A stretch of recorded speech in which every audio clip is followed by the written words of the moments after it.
Okay, welcome everybody.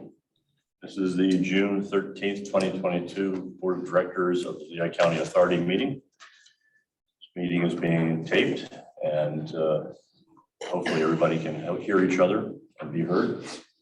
And it's being held through Zoom app so that people, board members are present in the boardroom as well as online. Let's start off by a roll call of Board of Directors. Brian Nagel, Here. Scott Bieber, Richard Bonner, Here. Norma Cusick, Here. Ted Lyons, He's walking in. okay. Kevin Baker, Linda Rosenfeld, Jeff Morgan, Here. Amir Famili. Here. Okay, so we have a quorum at this point in time, and Ted is on his way in the door now. Let's start off by reviewing the agenda. Are there any changes, There corrections, are additions? no changes to the agenda as presented and no need for executive session. Excellent. Okay. All right. At this point in time, we move to reviewing the meeting notes from May 23rd, 2022. Mr. Secretary.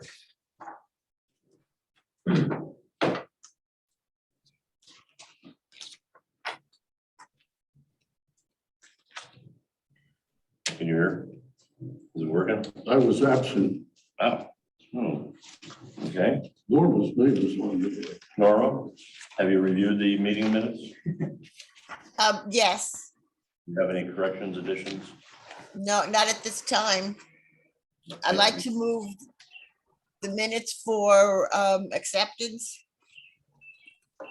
All right, thank you. Motion for acceptance. Seconded by Jeff. Any questions? All in favor, say aye. Aye. Abstained. Any opposed? One abstention. All right, motion passes. Moving on, at this point in time, we open the floor up to anybody in the public for items that are not on the agenda. If anybody would like to have anything to say, please speak now. Nothing for me. Thanks, Brian. Same here, Brian. Thanks. All right, Don't we have one person from the public on? we do have one person for the public. Do you wish to make any statements at this time? I do not. Thanks, Dean. Thank you for attending. Moving on now to action and discussion items. Under finance, we have nothing. Under water, we have one project, a small ball inspection, 30-inch and 36-inch transmission main. East side, it's seeking approval. It is the green documents in our board package and it's digital pages 8 through 10. I failed to say that the board package was mailed out in advance to the board members and also available online. And it's also published on our website. So if anybody wants to follow along on the website, they can follow the presentations and also the board package. All right. So presentation, green documents. That's me. I'll be taking care of that today, Brian. Thanks, Chris. I have just a little quick PowerPoint that I'm going to share. Let me know that you guys can see my screen. Yes, you can. Project 2022. So what this is, it's an acoustic internal survey of our 36 and 30-inch steel main that runs to the east side reservoir. If you look on your screen now, you can see a rough map of the path that it's going to take. And what this is it's a small acoustic ball wrapped in a pretty thick styrofoam kit. And they insert it at the water treatment plant. And at multiple points throughout its journey, they have little catch basins so they can grab it, take it out, download the data, reinsert it, and send it down to the next section. And what this does is it performs an acoustic internal inspection of the pipe looking for leaks along the line. Rough timeline, Here, full disclosure, we did do a little bit of pre-work, in case that this project, would be approved. If not approved now in the near future, we would be prepped for it to go. But what it is we had to actually cut a section out of our transmission line to put in catch points, which allow us to drop in and pull out this inspection ball. If you look at the kind of timeline we have in front of you, we're looking to get this done as quick as possible because there are some concerns with our steel line. Over time, it acts a little bit differently than our cast transmission lines, whereas this one actually will develop pinholes based on soil corrosion externally. This was brought up a little bit, in line with some of the other issues we've seen with our soil sample results that we've been taking recently. As of today, we've prepped our 2 internal insertion sites, and based upon today's approval, if it happens, we will finish our removal sites downline, so we can begin to test this, late in June, early in July.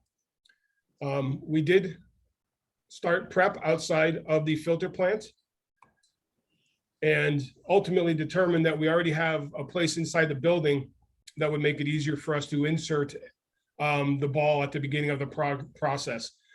This small cap right here can be removed, and the insertion device can be added in here, so it can remain in place. And if we ever have to do any subsequential inspections, we can leave that in place. Downstream, this is right behind Klein's Allen wastewater treatment plant. We've started work on our retrieval point, and the final spot is out at the end near the east side reservoir, where we're going to also put in a retrieval point. What we've done is we've done a little bit of pre-digging, pre-work. We've put in some casements so we can just remove the top and get in there quick to finish up the project. So ultimately, we're looking for a professional service agreement for $70,500 to be awarded to Pure Technologies, which is a Xylem brand. And what this will allow to do is to do an internal inspection of our 36 to 30-inch steel main. This funding includes project planning, mobilization of external vendor, as well as a smart ball inspection with the final deliverable of an internal inspection report, along with prioritization based on leak size and scope. So again, we're looking for $70,500 to be awarded to Pure Technologies as a professional service authorization. So if I may interrupt, would just like to recognize that another board member, Scott Bieber, has joined the meeting. Lisa. Thank you. Chris, this is Amir. What is the efficacy and accuracy of this procedure? So based on the history from Xylem themselves, if you give me a second, I will pull up. I have some notes on the side, Amir. So it's a highly sensitive acoustic sensor that can locate pinhole-sized leaks and air pockets in all type of pipelines that will be able to identify leaks of 0.03 gallons per minute at 90 PSI and leaks of 0.35 gallons per minute as low as 15 PSI. So as it travels through the system, it has a really, really sensitive system built into it. Thank you. Yes, sir. Along the same line, how long does it take the, what's it called, the smart ball to travel through the system? That's a great one, Scott. That's been a big debate. So we're going to have kind of 2 squads moving along. They're going to be pitchers and catchers, right? The ball itself has 24 hours of recording capability. So ultimately, we have 24 hours of total time to get this done. They expect it to take less than 6 hours, just based on normal daily pressure flow. So our intent is to drain the east side reservoir a little bit. So we will have a constant push of pressure, our standard 70 PSI or whatever from our water filtration plant through the system And we're going to do some valve isolation to make sure that we get a constant, straight, steady flow of pressure and speed for this ball to travel through our system. So ultimately 6 hours would be ideal, but we can go as long as 24 hours if need be, depending if it gets hung up or something. Thank you. This is Brian. We'll pass. Forget it. Sorry, go ahead. All right, sure. Change my mind. Any other board questions? Yeah, Chris, I just have one question. This transmission main, this serves the reservoir, the east side reservoir, plus it serves a whole community of our customers in that area. Is that correct? Yes, sir. I'm reading the description. I know I came in late. This ball operates in a submerged condition. In other words, the pipe's under pressure when this ball is in there. That is correct. And it's an acoustic sensor. So it basically does, far be it for me to explain the technology, but it's a type of radar that it will send out acoustic signals and receive them back. I put the map back up on the screen so you guys can get another look at the full length of the travel. It's a little bit better than 3 miles. This is proven technology, huh? That's neat. So these guys did this for us maybe 6 or 8 years ago and identified 18 leaks.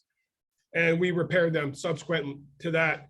And, this is probably 4 generations newer. So Jason, Jerry, and the squad down there are really excited to see the results from this. Good. Any other board questions?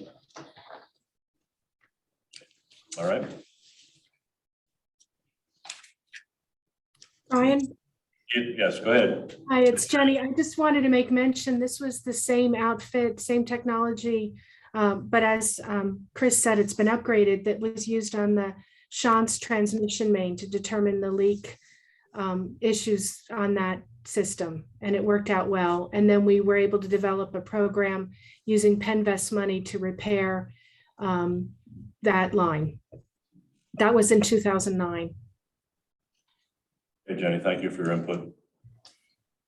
All right, motion made by Amir, seconded by Ted, for professional service authorization to Pure Technologies for $70,500 for a small ball internal acoustic leak detection.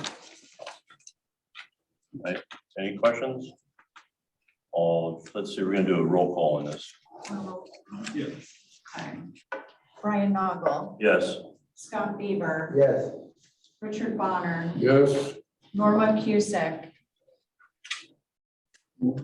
Norma? Yes. Norma? Norma, we didn't hear you. Yes. Thank you. Now we Thank know. you. Okay. Ted Lyons. Yes. Kevin Baker. That was not Kevin. No. Jeff Morgan. Yes. Amir Famili. Yes. All right, thank you very much. Motion passed. Thank you. Thank you, everybody. Moving on. All right, thank you. Moving on to the next item under wastewater, we have the KISS system modeling, capacity problem definition. It is the blue documents in our board package, digital pages 11 through 21. Yes, Brian, thanks. That would be me. Let me share the screen. Just have a couple of slides I want to share with everyone.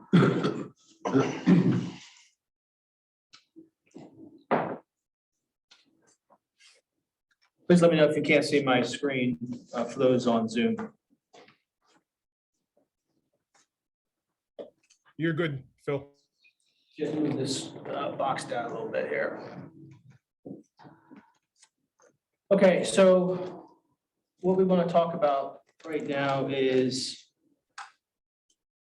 what's called the capacity problem definition proposal. Before we get into the proposal, I'll just give a very quick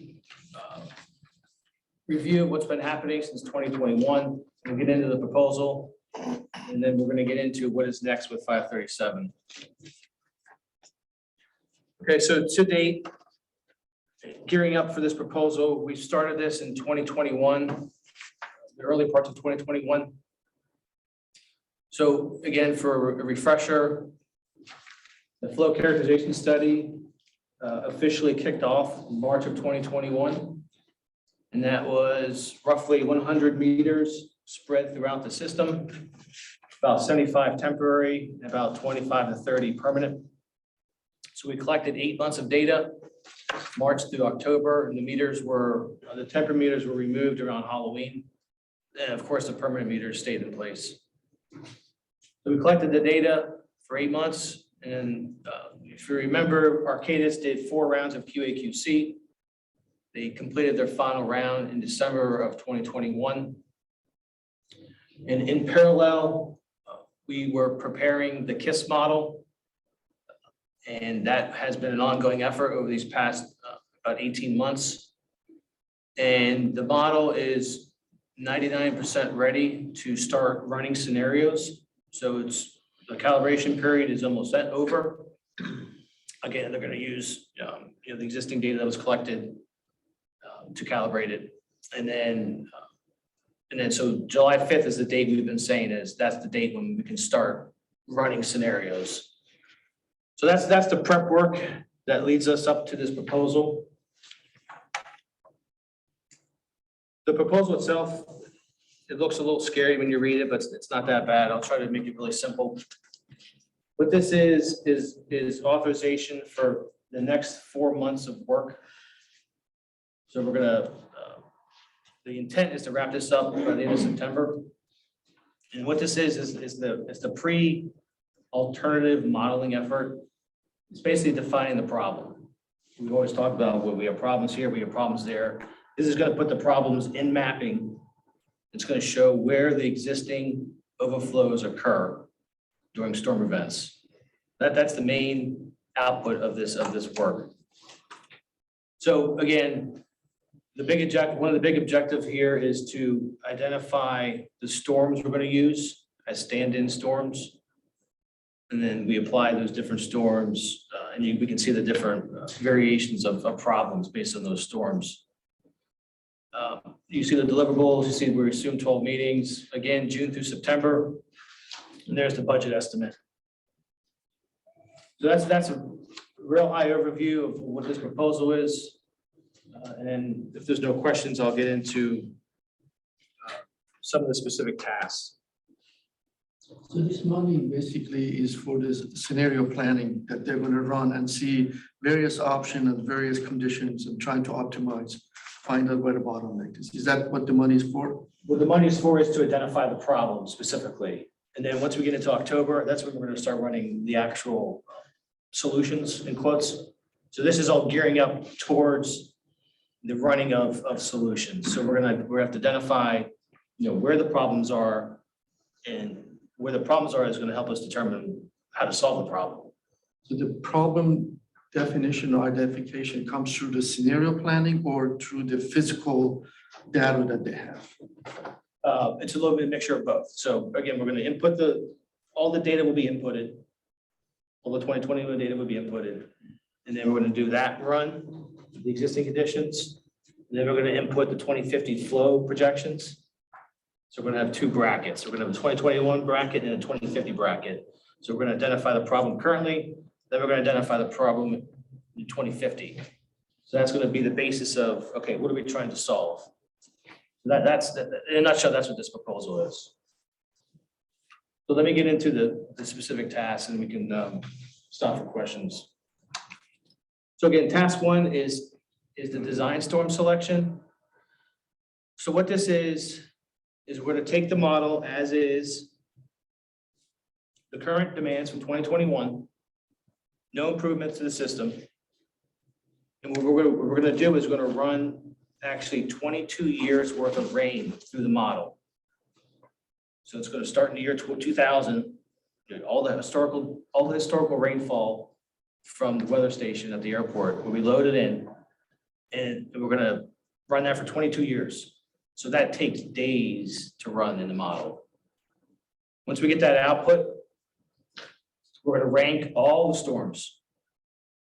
And then we're gonna have to, as a group, we're gonna have to select what storm we want that to be equivalent to for the 3-year event, for the 5-year event, for the 10-year event, for the 20-year event. So we're gonna pick all the storms, we're gonna look at all the storms that were identified through the 22 years. And we're gonna select, what the term is called stand-in. So we're gonna pick 4 separate events. As a group, we're gonna pick 4 separate events. Because of course, every time we run solutions, we can't run 22 years worth of rain through it. It would take forever to run that. So the trick is to select these stand-in storms as a surrogate for the whole 22 years. So once we identify what those 4 events are, then we can start moving into the next tasks. But this is the first thing that has to happen is meet with the group, figure out what we're going to select for these 4 storms. Question. What criteria do you use to select the 4 storms? That's going to be a work in progress with the group. So obviously, we're going to compare it to published data, so we can get within a ballpark of this is equivalent to a 3-year storm. Do we want that as a storm? Do we want to pick something a little bit more aggressive, a little bit less aggressive? We'll do that 4 different times for the 4 different criteria. What's important? I have a question similar to Ted. Does DEP give any kind of guidance as to how to do that? Because we've had like 100-year storms 3 times in the last 10 years. That's a good question. Now, of course, what they say is no overflows. But that's not realistic, right? So as part of this is going to be the strategy about talking to DEP about what storm they're going to, approve. So that's down the road, but of course, we're not going to design for a 20-year storm. That's unrealistic. So it's going to be the 5 or the 10-year event, most likely the 5-year event. Why do you say that? The 20-year event? Yeah. Well, if you select the 20-year, if you size for the 20-year storm, you're oversizing, right? During a 20-year storm. No, I get that. I just wonder if it's going to be below 20. This is more art than science, apparently. It's Yeah, it's right. There's no tried and true. Yes, it's more art than science. You're right. So there's going to be negotiations with DEP about what we select. 5 or 20 also would have impact on your cost of how you plan. I mean, that's going to be a major factor. Yes, exactly right. Yeah, so if there's a gigantic gap between a 20 and a 5, obviously we're not going to do the 20. And just for your sake, when this was done 7 years ago, the 10-year storm was selected as a reference. So we're going to redo all that again. It was done 7 years ago. So that's task 1. Task 2 is that we're going to take the 4 storms that we select as a group. And what we're going to do is we're going to use the existing flow conditions collected in 2021, current infrastructure. And we're going to load, of course, the model is not static, it's dynamic. So we're going to take instead of doing a 2020 or instead of doing a 22-year run, we're going to do a much compressed run, a couple months run. So we're going to make sure we have a dry period before, then we'll put in the storm as a surrogate, and then we'll let the storm taper off. So it's good. That's how the models run. So it's going to be a couple month run. But during that period, this is when you insert the storm as a surrogate, just so it shortens your length of model runs. So we're going to do that 4 times for 2021 conditions. And that's going to give us what we call blossom diagrams. So there'll be dots on a map per interceptor. And it's going to tell you where the overflows are predicted. and how many dots are there roughly? Well, this hasn't happened yet, but so it's going to be by interceptor. Okay, so how many data points will? So, well, in theory, every manhole that overflows Yes. will have a dot. And again, no, bad question. So we have thousands of manholes, right? So there could be So it's thousands. thousands. It could be, right, it depends on the storm, right? Theoretically. Yeah. So the dot gets bigger as more volume escapes the manhole. That's how it visualizes, it ties to it. So every municipality will get these blossom diagrams for both 2021 and for 2050. So if you remember, we've been asking for everyone's 2050 projections. This is why. We're going to load it in, again, existing infrastructure. We do nothing, right? We load in 2050 flows, how bad is it? So we're gonna have how bad is it for 2021? And hopefully that lines up with reality in the real world. That's gonna be a work in progress. And then we're gonna see how bad it is in 2050. So those are the two problem definitions we're gonna get out of task 2. And you'll see there, we have to assume I creep per year. We're not gonna assume any reduction in how we load in the flow in 2050 for this exercise. So does task 2 make sense? What we're trying to get out of task 2? So just for my mind, I thought I heard you say that the scenarios are always going to be preceded by a dry period first. Potentially. We don't want to, the problem with if you, because the model has a groundwater module.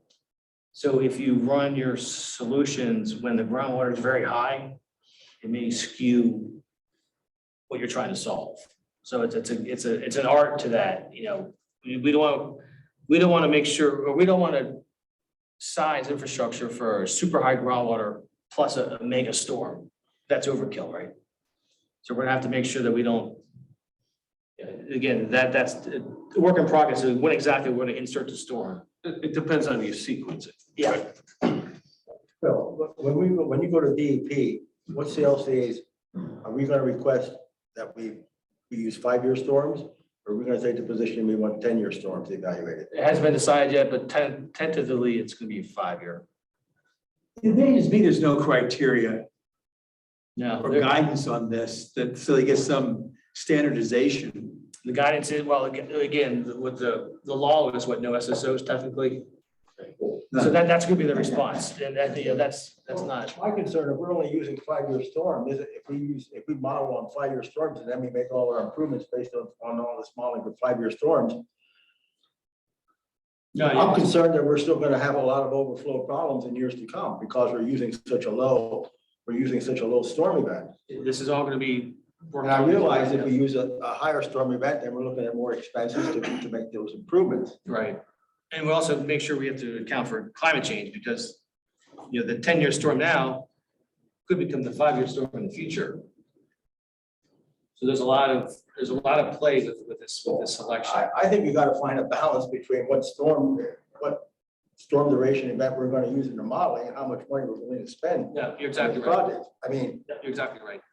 I don't wanna spend money on this project and then in 10 years, by 2030 or something, we still got lots of overflows occurring because storm events are worse than, like you say, the 10-year storm becomes a 5-year storm. No, you're exactly right. That's all gonna be discussed ad nauseum. So what does it take to run a 5 years, 10 and 20-year scenario? Right? And then come and look at, what are the differences between them? And trying to see, okay, what is my return on investment? Should I go Exactly. with the 10 years or 5 years? What's the marginal So profit? is that, That's all part of it, yep. But physically, to answer your question, it's a couple, we'll run it overnight, so it takes hours to do no, one. that's run. a machine run, so that's the part of the, but I think getting to your point, doing only a 5 years, to me, doesn't make sense either, but I think doing new scenario planning, you go 5, 10, or then you should through 3 years, you run them and then you look at the differences, right?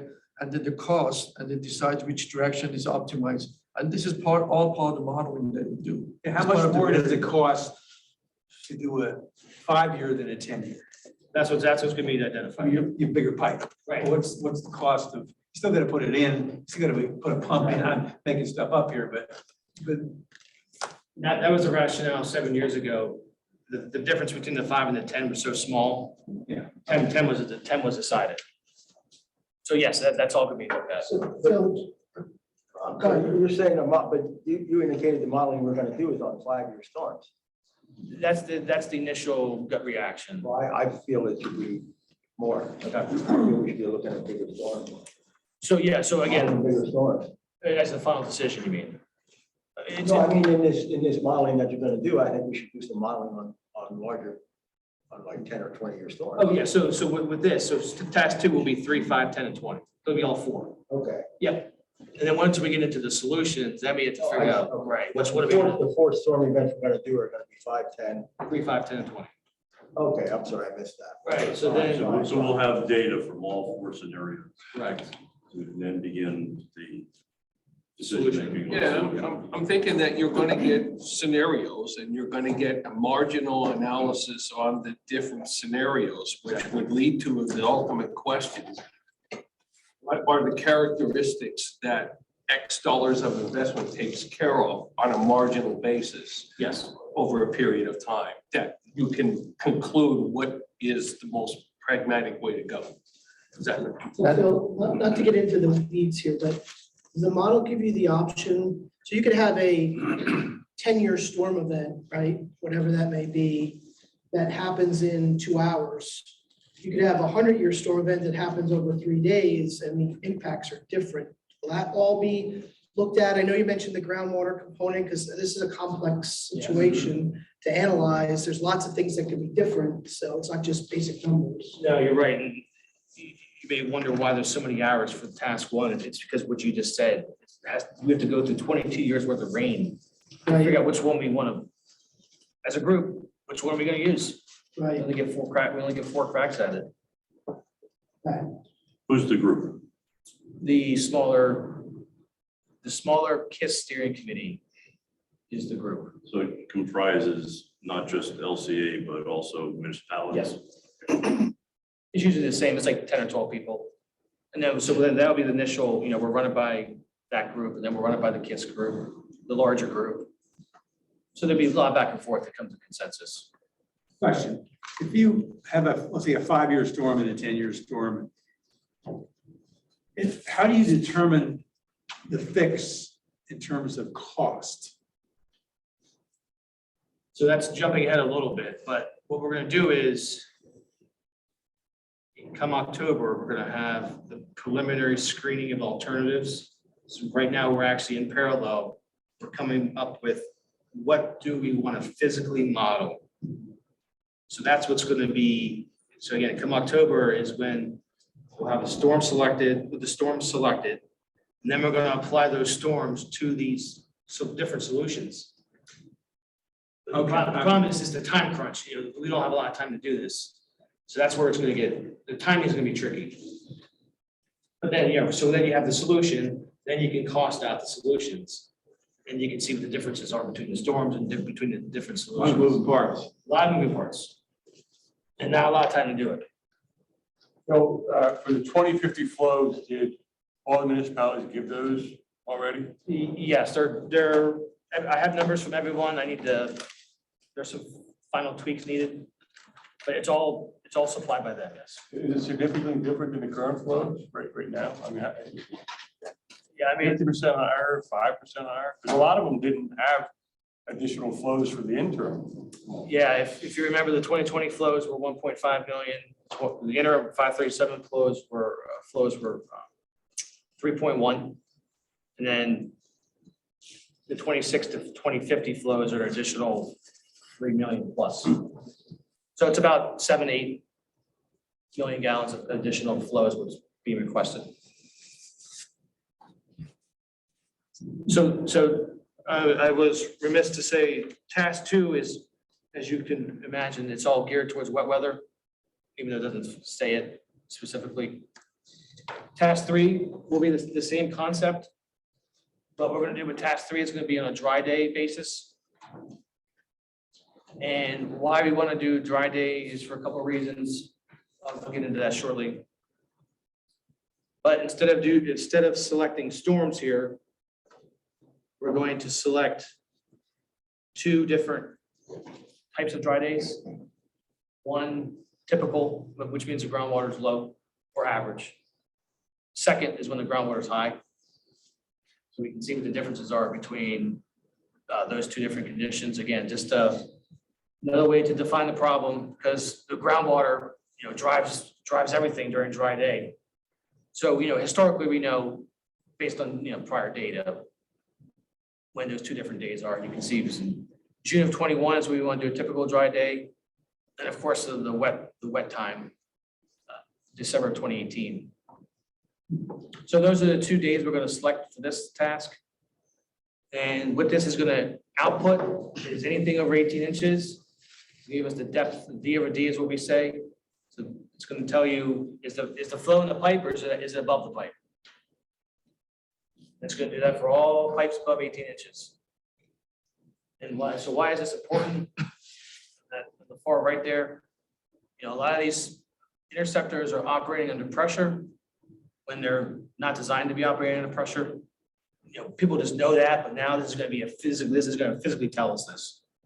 And then once we know that, the question to the municipality is, do you want to continue doing that? Or do you want to do something else? So that's what the dry weather operating condition is. Anything on task 3?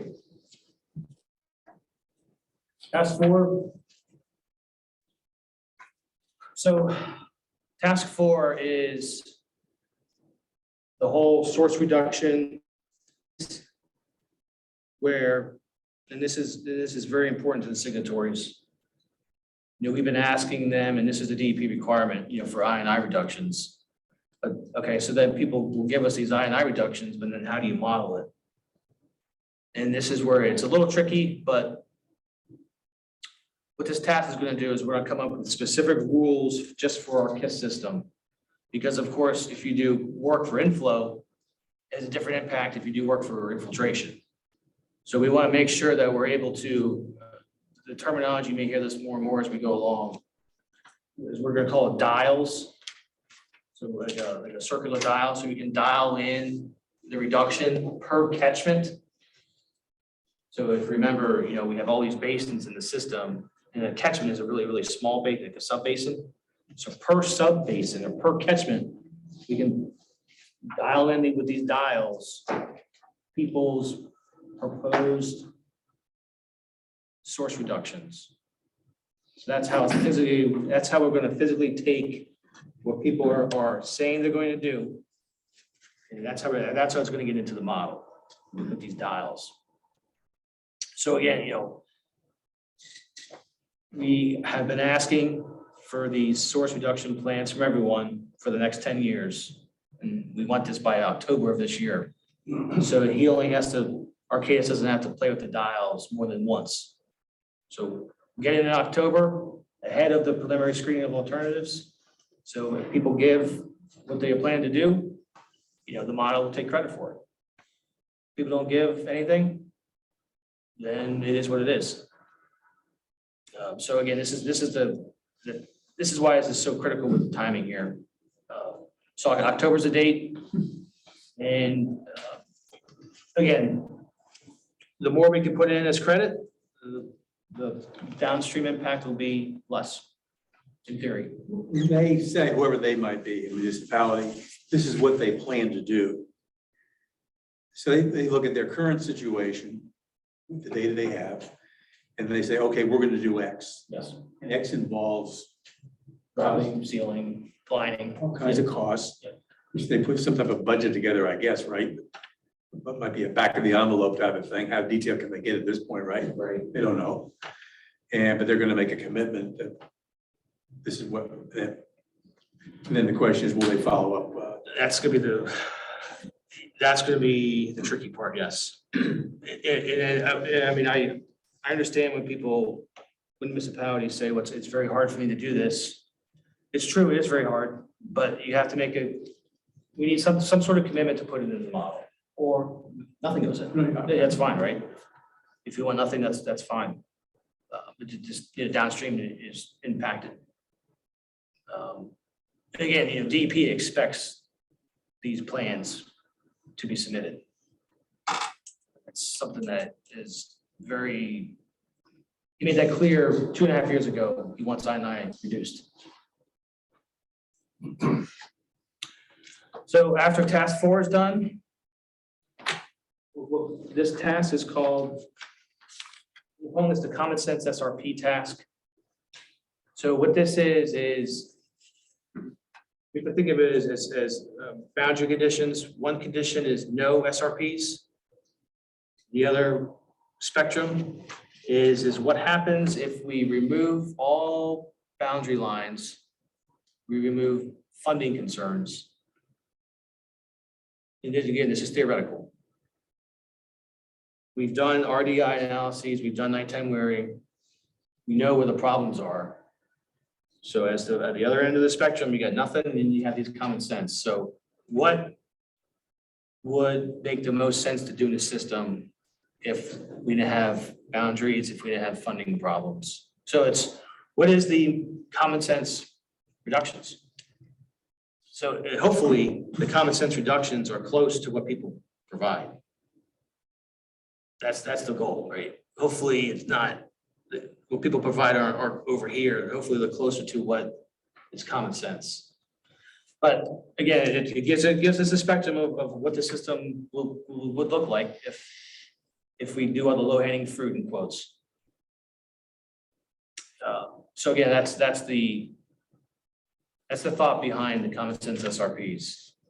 So again, we're going to do peak, try to address peak flow. We're going to do rehab where needed, and then 2 and 3 would be the combination. So those are the 3 different levels of common sense that we're calling. And again, it's just it's going to be a comparison to what people provide. So we'll see how close they are.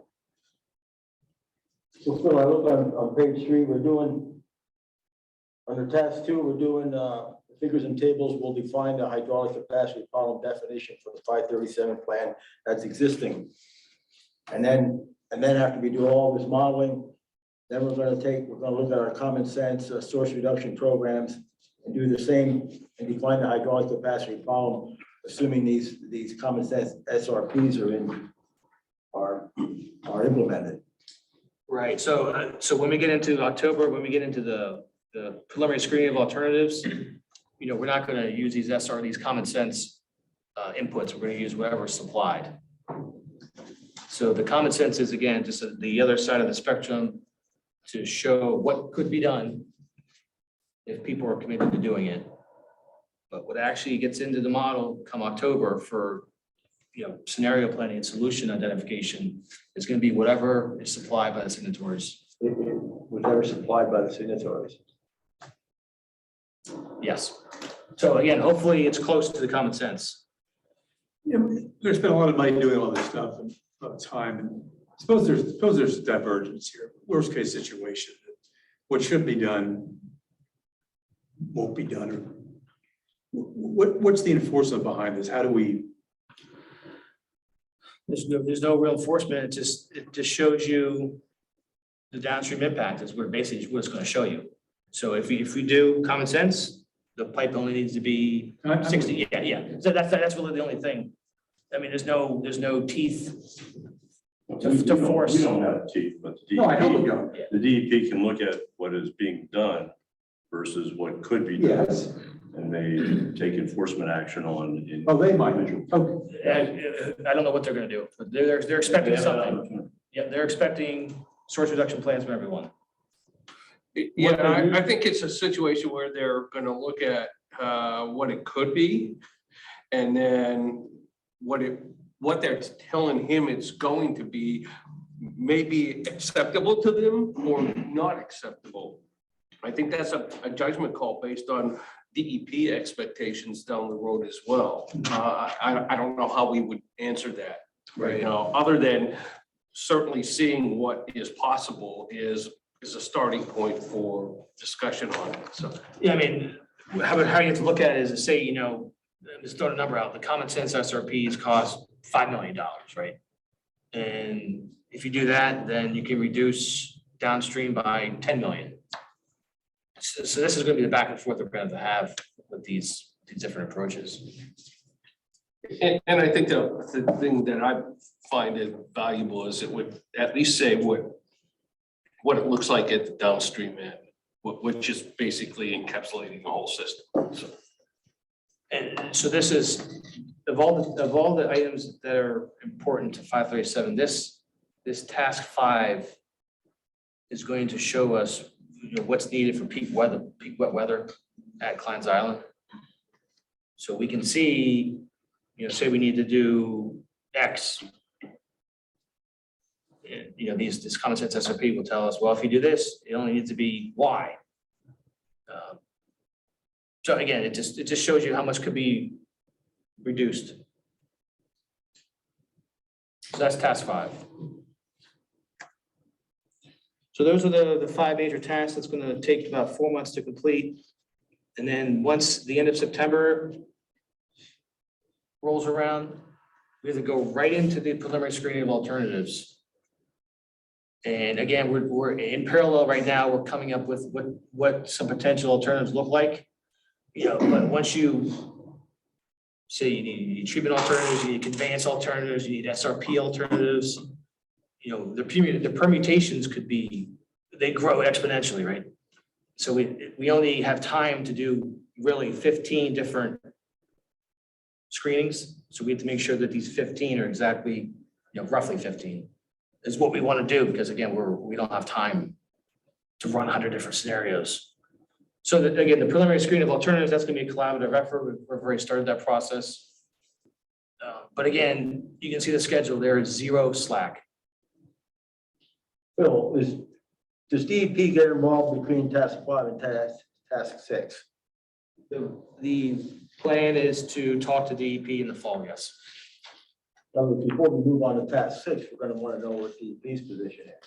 What DEP Yes. is. Yes, we've always assumed that we would see DEP August, September. So probably when we're done with this proposal, we're gonna go up there before we get into the preliminary screening. So I would imagine end of September to talk about the storms, talk about next steps. I mean, we're gonna be talking to DEP before we get to task 6. Task 6, is that this, what's task 6 again? Task 6 is the meetings, presentations, workshops. Yeah, before we finalize anything, we'll talk to them. So we'll talk to DEP. So Phil, one question from on the practical side, you know, Arcadis is knee deep in all of this. They've had many approvals. They've been involved for a long time. You know, you're relying on them a lot, so everything's been going smoothly. They're meeting their deadlines. They're good to go. Okay, because Yes. they're a critical. They're Team extremely member. critical, yeah. There are dozens of people behind the scenes working on this for Right. Arcadis. Okay, But again, we can't slip at all. Like, you can't even slip 1 month. right. Because, you know, these first 2 tasks are the quote unquote easier of the 4 or of the 5. You know, this selection right here, I mean, that's only 4 months to select this, and you know, hopefully these final alternative screening can be shortened up. Well, I put cost to all that stuff. Yeah, Once you select it. cost, and then how we deal with the current economic situation. Yeah, where are you gonna get the money from? All of that wrapped up in.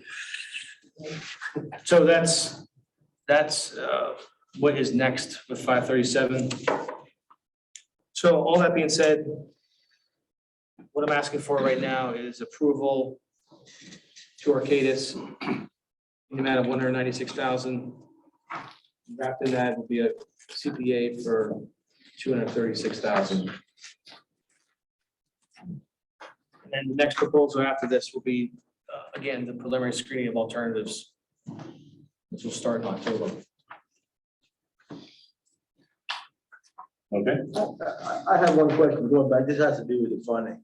This project is an administrative order project, will be funded by the city. Thanks for telling me that, yes. But yet this project is affecting the whole KISS community. This is just like any other 537 where the city funds it through their bond. This is handled the same way. So, you know, the interim 537 was funded the same way. The model preparation was funded the same way. So the city's paying for all this. The city, well, we're paying for it first, and then the city kicks in with their AO bond. And then everyone it gets reimbursed through the normal process. Yeah, we get the money back after a period. Yeah, we'll collect the city fee from city customers are gonna pay. Yeah, and then Signatories. signatories pay. And the signatories, yes.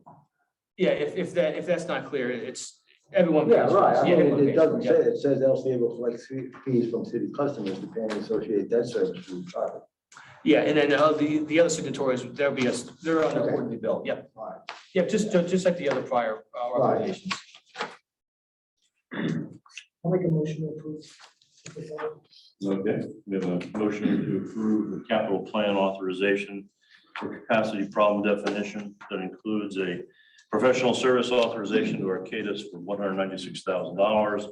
Total capital plan authorization for $236,000. Do I have a second? Second. All right, motion made and seconded. Are there any questions? The roll call vote on this, please. Roll call. Noggle, Yes. Scott Beaver, Yes. Richard Bonner, Yes. Norma Cusick, Yes, Ed Lyons. Yes. Jeff Morgan, Yes. Amir Famili, Yes. 7.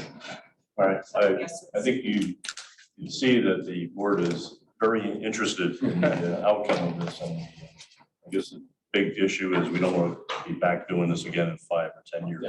So let's get it right. All right. Yes, you're right. We do want to hear more about it as you progress. Certainly. All right, moving on now to resolution number 6-2022-1. Town Act 537 special study seeking approval. It is the 10 documents in our board package. Digital board package pages 22 to 51. Yes, I'll start this and I'll hand it off to Mike then for the resolution piece. So if you remember, as part of the interim 537 plan, we had to identify a solution for the Town area. And the solution has been identified. It's not the long-term solution, it's the solution that will get us through about 2035. So it'll get us, it's going to get us through the submission of the final plan in a couple years. And then the long-term solution again will be identified in 2025. So again, with the Town 537 identified, how do we get rid of the bottleneck in that area? One of the options was doing a parallel pipe. One of the options was doing a big underground pipe. And none of those worked. So what the preferred option was to put a pump station at the pre-treatment plant on the effluent side and pump about 2.5 MGD over to the existing Upper Macungie trunk line. That Upper Macungie trunk line does have excess capacity. That's why we're able to do this project. So that was the identified solution in the Town 537. Again, DEP is aware of this and they're expecting a solution shortly.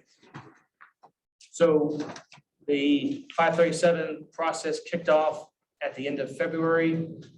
I gave it to the Upper Macungie and Lower Macungie Planning Commissions at the end of February. They have 60 days to review. I also gave it to the Lehigh Valley Planning Commission. So those 3 bodies have 60 days to review.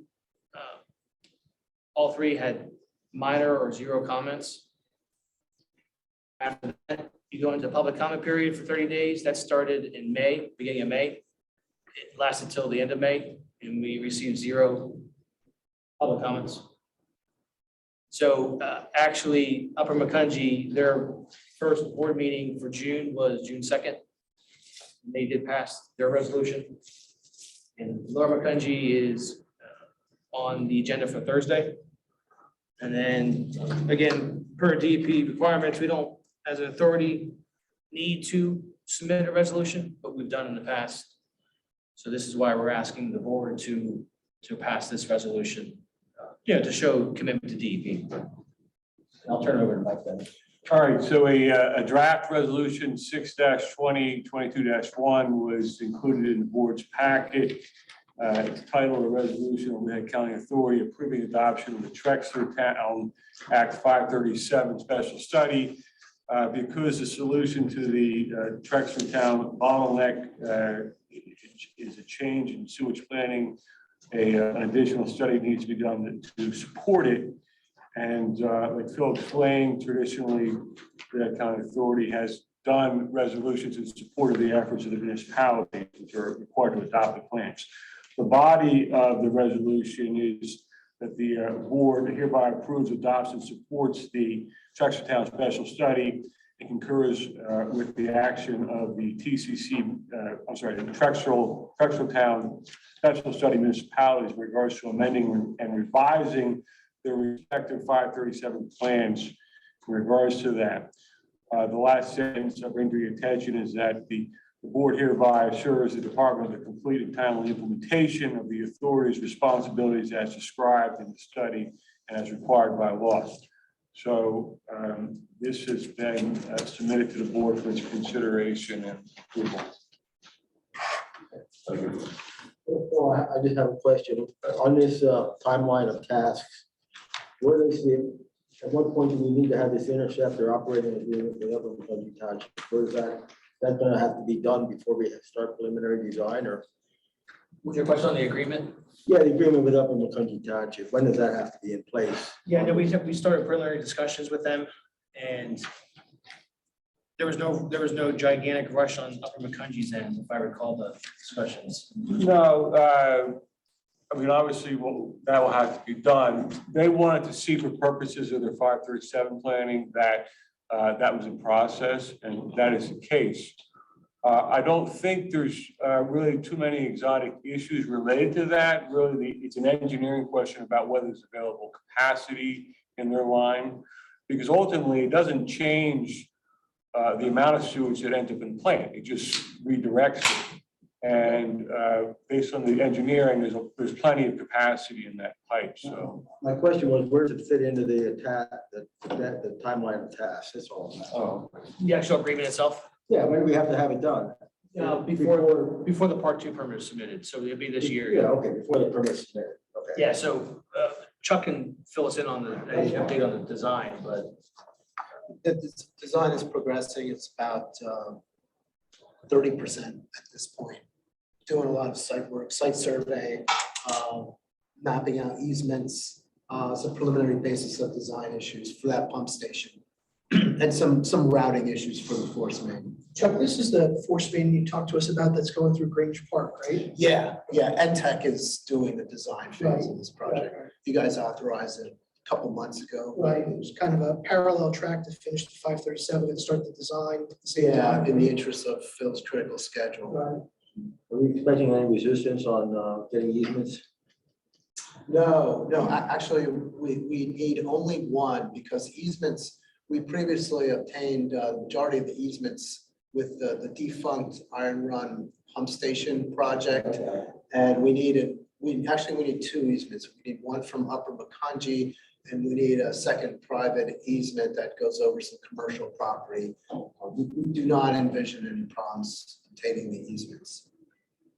The one easement is through the park, right? That's correct. So that would be with Upper McCungy.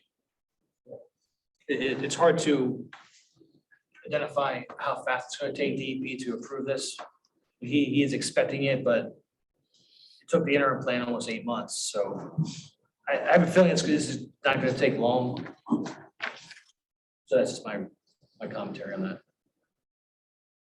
Is there going to be any analysis of not of the pipeline itself, but any impact it might have downstream under different conditions? Are we going to push the problem to another location downstream? That's all been looked at as part of this, as part of the modeling for this specific study. That was all looked at. There are no issues, right? Because everything's getting into Spring Creek, just getting a different way. So it's not, the downstream problems are non-existent. Railroad requirements, I mean, you cross railroads there, don't you? There is a railroad crossing. We'll have to get a permit from Norfolk Southern. Our engineer is preparing that paperwork. Are we having dry weather overflows in this section? Just wet weather? Just wet weather. Dry weather depends on how high the groundwater is. It's not overflow, but it's Surcharging? not above the, it's not in the pipe. Yeah, it's coming above the pipe, into Yes. the manholes. Yes. That's the definition of surcharging, right? Yes. Once it exceeds the top of the pipe. Correct. Yes. Okay, any further questions on this resolution? And resolution was presented by Mike. Thank you.